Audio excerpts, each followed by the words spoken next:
Guys world cup ക്വാളിഫിക്കേഷൻ്റെ third round നടന്നുകൊണ്ടിരിക്കുകയാണല്ലോ. അതിൽ ഏഷ്യയിൽ നിന്ന് നമുക്കറിയാം ഇത്തവണ 8 ടീമുകൾക്കാണ് ക്വാളിഫിക്കേഷൻ കിട്ടുന്നത്.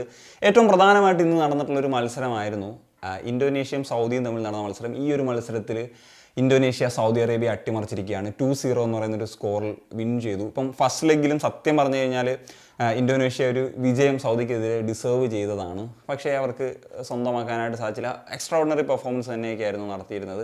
എന്താണെങ്കിലും ഞാൻ ഇന്തോനേഷ്യയെ പറ്റിയല്ല ഈ ഒരു വീഡിയോയിൽ പറയാനായിട്ട് ഉദ്ദേശിക്കുന്നത്. കാരണം ഓൾറെഡി നമ്മൾ ഇന്തോനേഷ്യ എന്തുകൊണ്ട് ഇത്രയും ഒരു ട്രാൻസ്ഫോർമേഷൻ നടത്തി എന്നുള്ളതൊക്കെ നമ്മൾ ഓൾറെഡി സംസാരിച്ചതാണ്. അത് നിങ്ങൾ കണ്ടിട്ടില്ലെങ്കിൽ ജസ്റ്റ് കാണുക, ഞാനിവിടെ വെക്കാം. അപ്പോൾ ഇന്ന് നമ്മൾ സൗദി അറേബ്യയുമായിട്ട് ബന്ധപ്പെട്ടിട്ടാണ് സംസാരിക്കാൻ പോകുന്നത്. അതായത് സൗദി അറേബ്യയുടെ ഒരു ഡൗൺഫോൾ അതെങ്ങനെ സംഭവിച്ചു എന്നുള്ളത്. അതിലേക്ക് കടക്കുന്നതിന് മുമ്പ് ഇന്തോനേഷ്യയുടെ ഒരു കാര്യം ജസ്റ്റ് എന്ന് പറയാം. കാരണം നിലവിൽ ഇപ്പോൾ 6 മത്സരങ്ങൾ പൂർത്തീകരിക്കുമ്പോൾ ഗ്രൂപ്പിൽ അവർ 3-ാം സ്ഥാനത്ത് നിൽക്കുന്നൊരു സാഹചര്യമാണ് ഉള്ളത്. അത് 2-ാം സ്ഥാനത്ത് നിൽക്കുന്ന ടീമിനും മുതൽ 5-ാം സ്ഥാനത്ത് നിൽക്കുന്ന ടീമിനും വരെ സെയിം പോയിൻ്റാണ്, 6 പോയിൻറ്റ്സ്. ഏറ്റവും ഒടുവിൽ നിൽക്കുന്ന ബഹ്റൈന് പോലും ആണെങ്കിലും 5 പോയിൻറ്റ്സ് ആണുള്ളത്. 1-ാം സ്ഥാനത്ത് നിൽക്കുന്ന ജപ്പാൻ ഫാർ അഹെഡാണ്. അവർ ഏതാണ്ട് വേൾഡ് കപ്പ് ഒക്കെ ഉറപ്പിച്ച് കഴിഞ്ഞു എന്നുള്ളതാണ്. അവരെ തൊടാൻ പറ്റില്ല.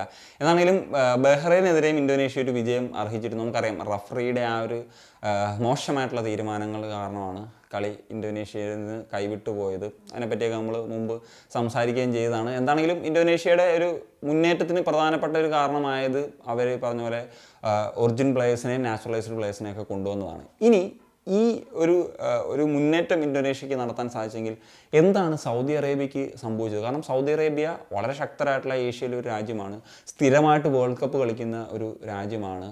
അതുപോലെ തന്നെ ഇപ്പം കഴിഞ്ഞ വേൾഡ് കപ്പിൽ നോക്കിക്കഴിഞ്ഞാൽ ചാമ്പ്യൻസ് ആയിട്ടുള്ള അർജൻറ്റീനയെ പരാജയപ്പെടുത്തിയിട്ടുള്ള ഒരേ ഒരു ടീമായിരുന്നു സൗദി അറേബ്യ. അവർക്ക് ഇപ്പോൾ എന്ത് സംഭവിക്കുന്നു എന്നുള്ളതാണ് ഏറ്റവും നമുക്ക് ചർച്ച ചെയ്യപ്പെടേണ്ട വിഷയം. 6 മത്സരങ്ങൾ പൂർത്തീകരിക്കുന്ന ഒരു സമയത്ത് ഒരേ ഒരു വിജയം മാത്രമാണ് സൗദി അറേബ്യക്ക് സ്വന്തമാക്കാൻ സാധിച്ചിട്ടുള്ളത് എന്നുള്ളതാണ്. പുതിയൊരു കോച്ചാണ് ഹെർവ് റെനാർഡ് എന്ന് പറഞ്ഞിട്ടുള്ള ഫ്രഞ്ച് കോച്ചാണ്. പുള്ളി വന്നിട്ട് 2 മത്സരങ്ങളെ ആയിട്ടുള്ളൂ. വിജയിക്കാൻ ഇതുവരെ സാധിച്ചിട്ടില്ല. ഒരു മത്സരം പരാജയപ്പെടുകയും ഒരു മത്സരം ഡ്രോ ആകുകയും ചെയ്തു. പക്ഷേ അദ്ദേഹത്തിന് ഒരു നല്ല പ്രൊഫൈൽ ഇൻ്റർനാഷണൽ ലെവലിലൊക്കെ ഉണ്ട്. 2015 ഐവറി കോസ്റ്റിനെയൊക്കെ ആഫ്കോൺ വിൻ ചെയ്യിപ്പിച്ചിട്ടുണ്ട്. അങ്ങനെ പല രാജ്യങ്ങളിൽ ഒരുപാട് രാജ്യങ്ങളിൽ അദ്ദേഹം വർക്ക് ചെയ്തിട്ടുണ്ട്. ഇപ്പോൾ ഏറ്റവും ഒടുവിൽ ഇപ്പം ഫ്രഞ്ച് വുമൻസ് ടീമിൻ്റെ വരെയൊക്കെ കോച്ചായിട്ട് പ്രവർത്തിച്ചിട്ടുള്ളൊരു ആളാണ് ഇദ്ദേഹം എന്ന് പറയുന്നത്. എന്നാൽ മുമ്പ് ഇവരുടെ പരിശീലനമായിട്ടുണ്ടായിരുന്നത് ലെജൻഡറി മാഞ്ചീനിയാണ്. സോ അദ്ദേഹം നമുക്കറിയാമല്ലോ, മാൻ സിറ്റിക്കൊപ്പം ആണെങ്കിലും ഇന്റർ മിലാനൊപ്പം ആണെങ്കിലും ആൻഡ് ഏറ്റവും ഒടുവിൽ ഇപ്പം ഇറ്റലി 2020 യൂറോ അടിക്കുന്ന സമയത്ത് അവരുടെ പരിശീലകനായിട്ടുണ്ടായിരുന്നത് ഇദ്ദേഹമായിരുന്നു എന്നുള്ളത്. അപ്പോൾ അവിടെ നിന്നാണ് സൗദി അറേബ്യ ഇദ്ദേഹത്തെ കൊണ്ടുവരുന്നൊരു സാഹചര്യമൊക്കെ വരുന്നത്. പക്ഷേ അദ്ദേഹത്തെ ഒരു പെർഫോമൻസ് കാരണം മോശമായ വേൾഡ് കപ്പ് ക്വാളിഫയേഴ്സിൽ മോശമായപ്പോഴത്തേക്കും പുറത്താകുന്നൊരു സാഹചര്യത്തിലേക്ക് വന്നു. പക്ഷേ ഓവറോൾ അദ്ദേഹത്തിൻ്റെ ഒരു അണ്ടറിൽ ഒരു 40% ഒക്കെ വിന്നിങ് പെർസെൻറ്റേജ് നമുക്ക് കാണാനായിട്ട് സാധിക്കും.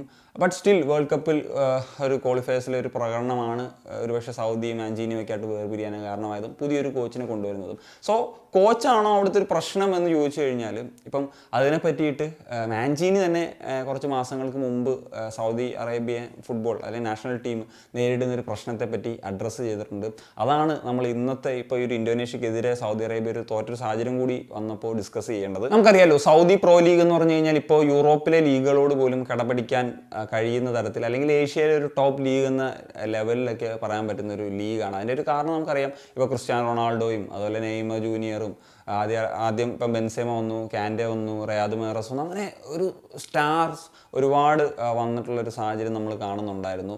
സോ അങ്ങനത്തെ ഒക്കെ ഒരു വന്ന സമയത്ത് ഇപ്പം സൗദി പ്രോ ലീഗിൻ്റെ ആദ്യത്തെ റൂള് 4 വിദേശികളെ കളിപ്പിക്കാമെന്നുള്ളതായിരുന്നു. അത് മാറ്റി 10 എന്നുള്ള തരത്തിലേക്ക് കാര്യങ്ങൾ മാറ്റി. അങ്ങനെ വന്നപ്പോൾ എല്ലാ ക്ലബ്ബുകളും ഈ ഒരു മാക്സിമം ഫോറിനേഴ്സിനെ യൂസ് ചെയ്യാം. അതും അറിയാമല്ലോ, എല്ലാം വേൾഡ് ക്ലാസ് ടാലൻസ് ആണ്. അപ്പം അവരെല്ലാം യൂട്ടിലൈസ് ചെയ്യുന്നൊരു സാഹചര്യം വന്നപ്പോൾ സൗദി പ്ലേയേഴ്സിന് കളിക്കാൻ പറ്റാത്തൊരു സാഹചര്യത്തിലേക്ക് വന്നു. ഇത് ഞാൻ പറഞ്ഞതല്ല, മാഞ്ചീനി തന്നെ ഇതുമായിട്ട് ബന്ധപ്പെട്ട് പറഞ്ഞാണ്. പിന്നീട് പല ഫുട്ബോൾ എക്സ്പേർട്സും സൗദി ആയിട്ടൊക്കെ റിലേറ്റ് ചെയ്യുന്നൊരു ഇത് ശരിവെക്കുന്ന തരത്തിലുള്ള കാര്യങ്ങളൊക്കെ വായിച്ചു. അതിൻ്റെ പേരിൽ കൂടിയാണ് ഞാനിത് പറയുന്നത്.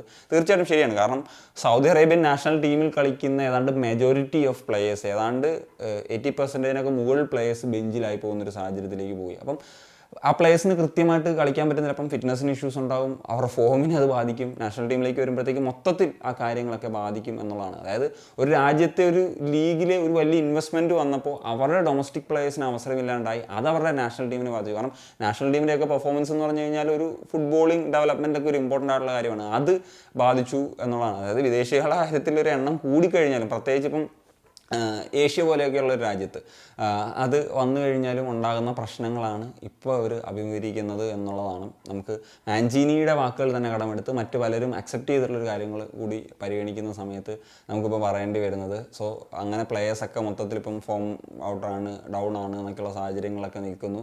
ആ ഒരു സമയത്താണ് ഇന്തോനേഷ്യ അടിച്ച് കയറുന്നതും ഇതേപോലെ ഒരു പെർഫോമൻസ് ഇവർക്കെതിരെ നടത്തുന്നതും വിജയിക്കുന്ന സാഹചര്യത്തിലേക്ക് പോവുകയും ചെയ്യുന്നതാണ്. അപ്പോൾ എന്താണ് ഈ ഒരു വിഷയത്തിൽ നിങ്ങൾ മനസ്സിലാക്കിയിട്ടുള്ള ഒരു കാര്യം എന്തെങ്കിലും ഉണ്ടെങ്കിൽ കമൻറ്റ് എഴുതാൻ. മറ്റേ സനി.